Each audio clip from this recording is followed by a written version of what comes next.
Some of the questions I had growing up when I was in healing crusades with my uncle or my father was, if we have these gifts of healing and we can do this for people, why don't we go to hospitals? The idea that God has to heal you has been a huge detriment to many people. Now, I see within the scriptures how the Bible really doesn't guarantee healing, but I've also seen this play out in just people's lives. I've seen it happen personally to people that I know.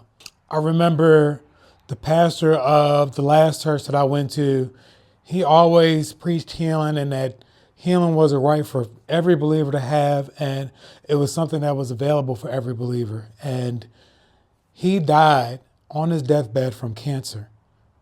A man who preached healing all his life ended up dying from the thing that he claimed that God promised that you should have. I remember there was an elder at the last church that I went to, and he had such a really huge impact on my life.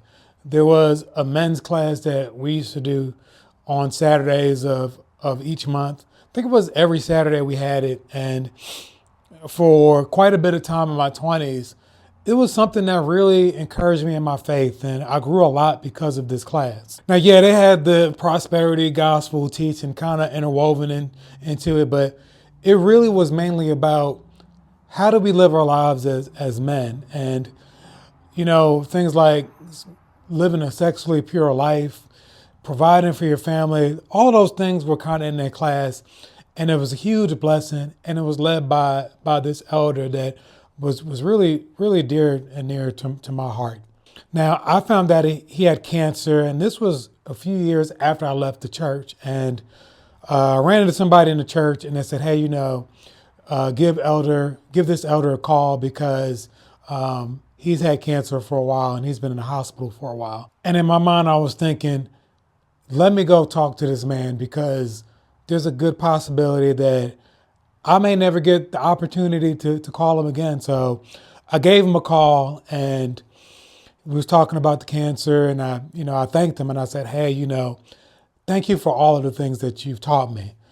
And he told me, he was like, hey, I am believing God that he's going to heal me, and eventually this is going to pass. Now, I'd already heard from other church members how this was it was at the last stages of his cancer. And unfortunately, 2 weeks after that phone call, he died.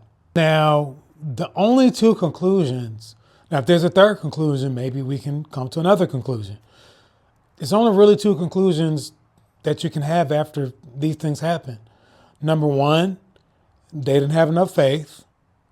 They didn't believe God well enough. Or number two, God didn't promise those things. And I'm probably going to put my money on number two, that this is something that God didn't promise. It's not because somebody doesn't have enough faith.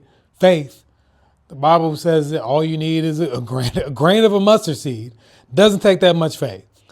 I just believe that God didn't promise these things. He just didn't promise this. Works.